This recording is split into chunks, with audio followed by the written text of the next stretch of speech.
Education का purpose क्या होना चाहिए? एजुकेशन हमारे समाज में उसमें कोई this is no doubt that its purpose is to help individuals grow in a society or in a country. Now, what does that growth means? What does growth actually means in terms of its citizens? Okay, मतलब thinking process को develop करना. Okay, एक इंसान में यदि growth हो रही है तो इसमें कोई डाउट नहीं है कि उसकी थिंकिंग प्रोसेस जब तक डेवलप नहीं होगा वो इंसान डेवलप नहीं हो सकता, और उस इंसान से जुड़ी जितनी भी चीज़ें वो डेवलप नहीं हो सकते ना.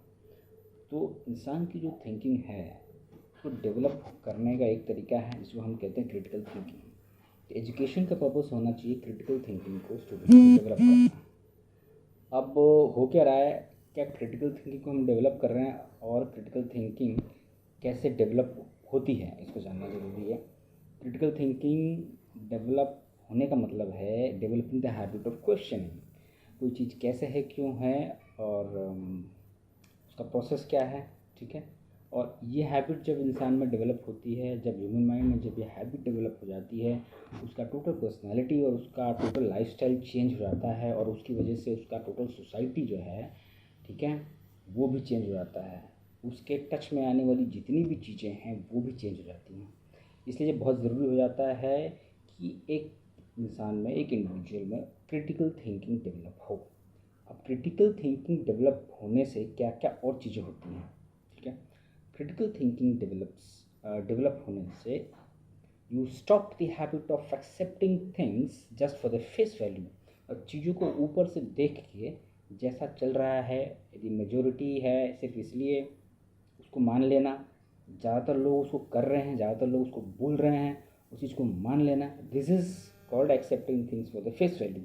बाहर से जैसा दिख रहा है वैसे मान लेना, सोचना नहीं कि उसकी प्रोसेस क्या है, वो क्यों है, कैसे है. ठीक है, तो ये जो हैबिट है it is an indicator of A backward society and backward country.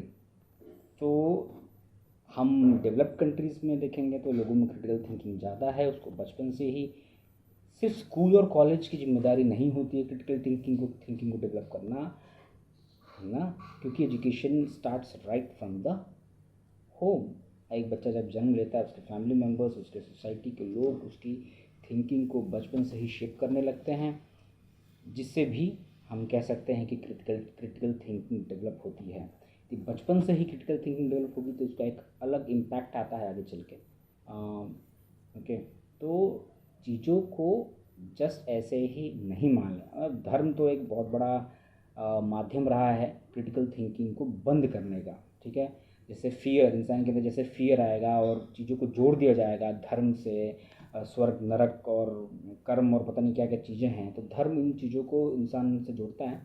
धर्म मतलब मैं उस एक्चुअल धर्म की बात नहीं कह रहा हूँ. धर्म तो बहुत अच्छी चीज़ है, बट जो एक बिगड़ा हुआ रूप है धर्म का, जो मतलब गलत तरीके से स्प्रेड हो रहा है सोसाइटी में, जिसकी वजह से लोग रास्ते से भटक जाते हैं, गलत थिंकिंग को फॉलो करने लगते हैं, है ना.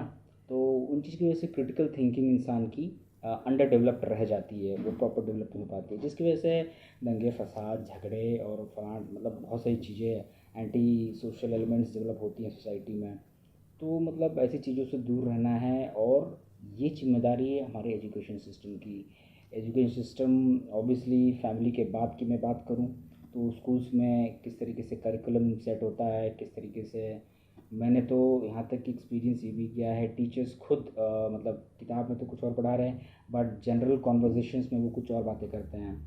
तो मतलब देखा ये गया है कि किताबों में जो नॉलेज है वो सिर्फ किताबों तक सीमित रह जाती है. जब बिहेवियर और एक्सटर्नल इंटरकोर्स की बात आती है, ओके, एक्सटर्नल डीलिंग्स की बात आती है, तो वहाँ पे कुछ और तरीके से मतलब डीलिंग होती है लोगों में, और गलत टाइप मतलब डिफरेंट टाइप की चीज़ों को स्प्रेड किया जाता है.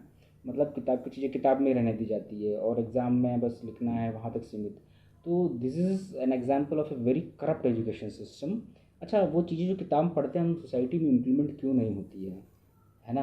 कोई जान के तो ऐसा कर नहीं रहा है कि यार किताब को हमें इम्प्लीमेंट नहीं करना है, वो ऑटोमेटिकली ऐसा हो रहा है.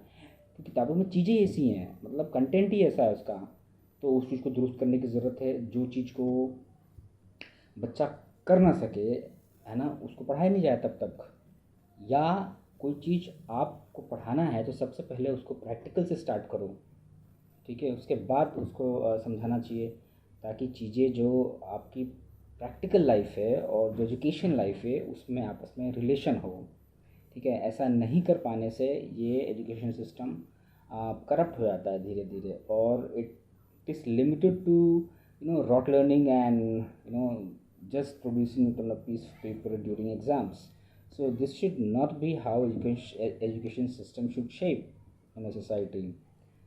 तो और दूसरी चीज़ है माध्यम, मैं यदि मीडियम की बात करूँ तो इंग्लिश मीडियम जितने स्कूल्स होते हैं वहाँ पर तो ख़ास तौर पे देखा जाता है, until unless they are really qualified English medium schools where teachers are really qualified and they have some real base of sound knowledge.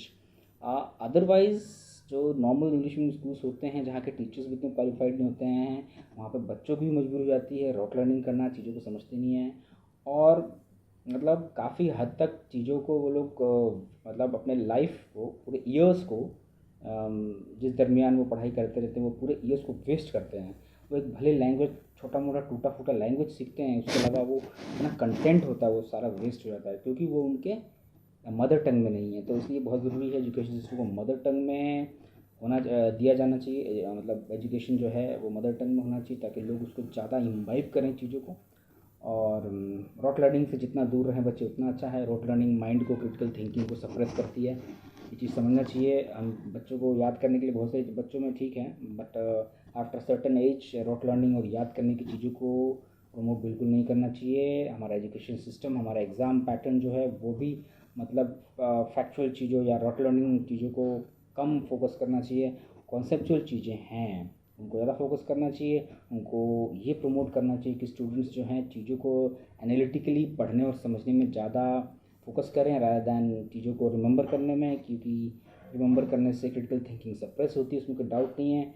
और बच्चे जितना समझने में और एनालाइज करने में चीज़ों को टाइम अपना देंगे, उतना ज़्यादा उनकी पर्सनैलिटी में ग्रोथ होगी, उनके आसपास की चीज़ों में, उनकी सोसाइटी, हर चीज़ में उतनी ही ग्रोथ होगी। तो ये चीज़ समझने वाली चीज़ है। एजुकेशन सिस्टम को इस लाइंस पे थोड़ा सा हम रिकैलिब्रेट करेंगे तो हमारे समाज के लिए और हमारे देश के लिए ये बहुत ही फ़ायदे का सौदा होगा। धन्यवाद।